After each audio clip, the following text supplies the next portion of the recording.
صحت مند زندگی گزارنے کے لیے نیند بہت ضروری ہے۔ یہ نہ صرف آپ کے مزاج پر خوشگوار اثر ڈالتی ہے بلکہ آنکھوں کے گرد سیاہ حلقے بھی پیدا نہیں ہونے دیتی۔ مناسب وقت تک سونا وزن، ذہن اور دل کی صحت کو برقرار رکھنے میں بہترین ثابت ہوتا ہے۔ لیکن اگر آپ مکمل اور پرسکون نیند نہیں لیتے تو آپ کو بہت سے طبی مسائل کا سامنا کرنا پڑ سکتا ہے، حتیٰ کہ بعض دماغی مسائل جیسا کہ چڑچڑاپن وغیرہ بھی لاحق ہو سکتا ہے۔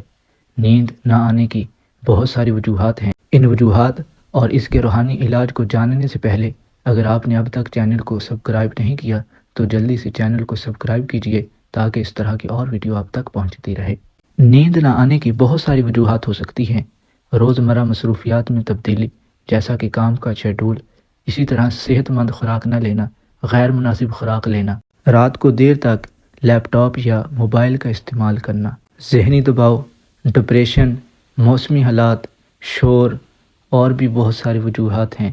لیکن ان وجوہات کا جاننا ضروری نہیں بلکہ اس بیماری سے جان چھڑانا ضروری ہے۔ اگر نیند نہ آتی ہو تو اس کا روحانی علاج یہ ہے کہ آپ اول آخر درود پاک پڑھ کر 11 مرتبہ لا الہ الا اللہ لا الہ الا اللہ لا الہ الا اللہ اپنے اوپر دم کیجئے۔ انشاءاللہ نیند آئے گی اور پرسکون نیند آئے گی۔